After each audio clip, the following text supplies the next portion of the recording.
Kita tidak pernah bisa menebak masa depan, namun kita bisa memaksimalkan kesempatan yang datang untuk kesuksesan di masa depan. Inilah prinsip yang diyakini Ariel Wibisono dalam hidup dan memimpin sebuah perusahaan. Terlahir dari keluarga pengusaha, Ariel menempa dirinya dengan keras untuk bisa meraih sukses. Pria lulusan Portland State University Oregon, USA ini sudah beberapa kali menjadi direktur di beberapa perusahaan. Sejak tahun 2012, Ariel menjadi direktur utama PT Putra Raja Wali Kencana. Ariel Wibisono menjadi pribadi yang kuat karena jam terbangnya di berbagai perusahaan yang sedang tumbuh. Kembali di Shio Talks, kita masih bersama dengan Pak Ariel Wibisono dari Pura. Pak Ariel, ini kalau tadi saya mendengarkan beberapa barang mungkin ya, ada infrastruktur, building material, ada komoditas dan agriculture. Ini mitra-mitra Pura artinya termasuk juga pemerintah, BUMN juga termasuk ya? Ya, betul. Oke. Nah ini kalau untuk mendapatkan kontrak-kontrak itu biasanya dengan tender. Ada yang dengan tender, ada yang langsung penunjukan langsung. Karena sekarang ini penentuan seperti itu setiap tahunnya berubah ya. Okay. Kalau dulu kita bicara 5 tahun yang lalu semua dengan tender, sekarang lebih banyak penunjukannya dengan performance. Oh, oke. Artinya dengan performance itu dengan track recordnya, dengan selama mungkin istilahnya mungkin masa percobaannya, performance-nya seperti apa, terus dilanjutkan atau bagaimana Pak? Ya ada syarat-syarat ya. Kalau kita di swasta itu ada syarat-syaratnya, mulai dari legalnya, habis itu performance itu mulai dari spesifikasi, baik kendaraannya, habis itu KPI, ya uji coba, volume yang diberikan, komunikasi dari data-data yang mereka miliki, yaitu akan terus mereka memberikan lebih dan lebih ya ke kita ya. Oke. Pak, sebetulnya ini kan tadi ada beberapa produk yang kemudian akhirnya menggunakan jasa Pura. Nah sebetulnya bagi Pura sendiri, variasi ada infrastruktur, building material, terus komoditas, dan beberapa komoditas tadi disebutkan, dan juga agriculture. Sebetulnya masih ada nggak target-target pasar lain yang mungkin juga bisa dimasuki oleh atau dilayani oleh Pura? Cukup banyak ya sebenarnya. Karena kan industrinya, semua industri kan pasti menggunakan transportasi. Tetapi yang kita kedepankan, Pura ini kan memiliki visi yang ke depan akan menjadi perusahaan multimoda, menggandeng moda-moda transportasi lain untuk integrasi di dalam hal pengiriman supaya biaya logistik itu menurun. Jadi peluang-peluang segmen-segmen lain yang di kemudian hari yang juga kita akan bidik cukup besar. Belum kita masuk ke bisnis food. Itu sangat besar sekali, consumer good ya kita bilang. Itu sangat besar sekali dan itu yang akan kita tuju ke depannya. Okay. Sambil kita melihat bahwa arah pemerintah ini ke depan bagaimana. Infrastruktur yang belum direalisasi, belum jadi seperti Trans Bali, Trans Sumatera, itu juga bagaimana. Kita wait and see di dalam hal pengembangan. Jangan sampai kita over investment, itu yang kita juga hindari. Karena market ini kan tumbuhnya, kita lihat market pasti tumbuh. Cuman cara tumbuhnya market ini kan tiap tahun itu berbeda ya.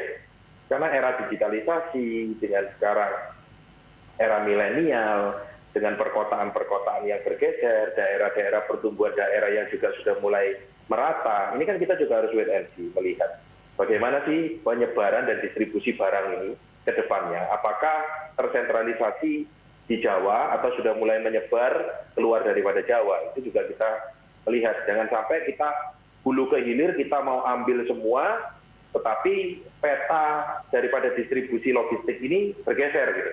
Oke. Nah ini kalau tadi disebutkan sebetulnya masih banyak pasar yang bisa dimasuki. Untuk kompetisinya sendiri seperti apa Pak? Di produk-produk yang sekarang dimasuki oleh Pura, apakah sebetulnya ini sudah termasuk jenuh, kompetisinya sudah terlalu banyak, pelakunya, pemainnya, atau bagaimana? Jadi begini, logistik di Indonesia itu terbentuknya berdasarkan perizinan. Beda dengan logistik yang kita tangkap Mungkin di luar negeri itu logistik itu bisa besar sekali, punya gudang, punya macam-macam yang disebut logistik. Kalau di Indonesia itu tidak bisa. Klaster-klasternya itu berdasarkan perizinan. Mulai dari angkutan barang, jalan raya, habis itu jasa pengurusan transportasi, sampai ada dengan multimoda. Dulu kita mengenal angkutan itu mulai dari antar moda, antar provinsi, lahir, bus, dan lain-lain ya, dan truk juga. Sehingga kita kenal namanya ekspedisi, karena dia antar kota, antar daerah, antar provinsi. Based on-nya trayek, bukan project. Ya. Berkembang, habis itu intermoda, karena negara Indonesia menjadi negara berkembang, jadi intermoda itu integrasi. Kapal datang ke depo, diangkut truk, dan segala macam. Sirkulasinya kita sebut sama dengan intermoda. Lalu yang dikedepankan oleh pemerintah sekarang itu multimoda sejak 2017 digaungkan untuk Sisloknas. Jadi kompetitor yang dimaksud ini dia terklasifikasi. Memang bisnisnya hampir mirip. Bisnisnya alat angkutnya menggunakan alat angkut truk. Oleh karena itu kita selalu mengedepankan kita ini bukan perusahaan trucking. Kita ini ke depan akan menjadi perusahaan yang memiliki aset atau kita sebut moda transportasi, tidak hanya truk. Moda transportasi inilah masa depan di Indonesia. Untuk bisa mendapatkan efisiensi logistik itu kita harus bisa mensinergikan, mengintegrasikan, baik mulai truk besar, truk kecil, semua ya, truk antar kota, antar provinsi, yang ke pelabuhan itu kan cara perizinan berbeda semua. Tidak bisa truk besar sekali masuk ke kota karena ada kelas jalan-jalannya. Nah, hal seperti ini semua bisnis transportasi. Nah, kompetitor kita ini letaknya di mana? Kita akan ke depan itu mengedepankan semua pura ini memiliki moda transportasi yang handal, yang kompeten, yang profesional, yang standar internasional. Supaya apa? Supaya pengiriman mulai dari kapal atau pesawat terbang tiba, itu kita bisa handle semua, baik lewat kereta api, lewat truk kita sendiri, kontainer-kontainer kita semua menyebar ke semua. Itu yang kita handle semua. Itu yang kita sebut asset management. Jadi tidak bisa seperti bisnis pengangkutan pada umumnya. Kalau bisnis pengangkutan pada umumnya, benar, ekspedisi itu juga bisnis serupa. Cuman kan beda market. Ekspedisi hanya melayani B2C. Atau dia melayani yang retail base ya. Itu bukan kompetitor kita gitu. Tapi ke depan Putra Raja Wali juga akan masuk ke e-commerce juga untuk kita benar-benar mengambil pasar itu gitu. E-commerce maksudnya menjadi apa, kurir-kurir gitu? Yang bukan untuk kurir, mengantarkan kita mulai dari barang. Kalau e-commerce itu kan ada barang impor datang tuh. Barang impor datang di pelabuhan, kontainer, kita angkut, masuk ke gudang, dari gudang ke distribusi lagi. Nah, distribusi itu harus masuk ke transportasi yang sifatnya perkotaan.